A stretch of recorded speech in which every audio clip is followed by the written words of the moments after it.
ഇത് സാൻഡ്വിച്ചിന് വേണ്ടി ഉണ്ടാക്കി വെച്ചിരുന്ന ഫിഷ് മയോയാണ്.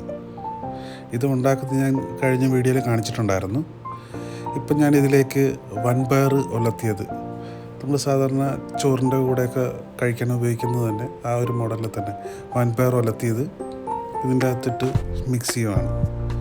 അത് ഇതിലിട്ടിട്ട് നന്നായിട്ടൊന്ന് മിക്സ് ചെയ്യുക.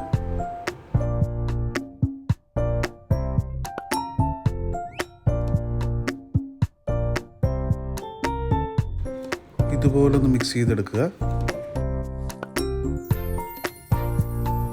അതിനുശേഷം ഞാനൊരു പൊറോട്ട എടുത്തിട്ടുണ്ട്. നിങ്ങൾക്ക് വേണമെങ്കിൽ ചപ്പാത്തിയോ കുബൂസോ ഇഷ്ടമുള്ളത് ഉപയോഗിക്കാം. അതിലേക്ക് ഈ മിക്സർ അല്പം ഇട്ടതിന് ശേഷം ജസ്റ്റ് ഒന്ന് റാപ്പ് ചെയ്തെടുക്കുക.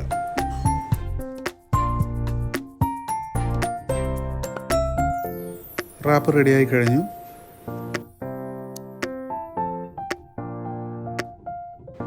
ഞാൻ ഇടയ്ക്ക് ഉണ്ടാക്കി കഴിക്കാറുള്ള ഒരു റാപ്പാണിത്. വ്യത്യസ്ത തരം ടേസ്റ്റ് ഇഷ്ടപ്പെടുന്നവർ ട്രൈ ചെയ്യാവുന്നതാണ്.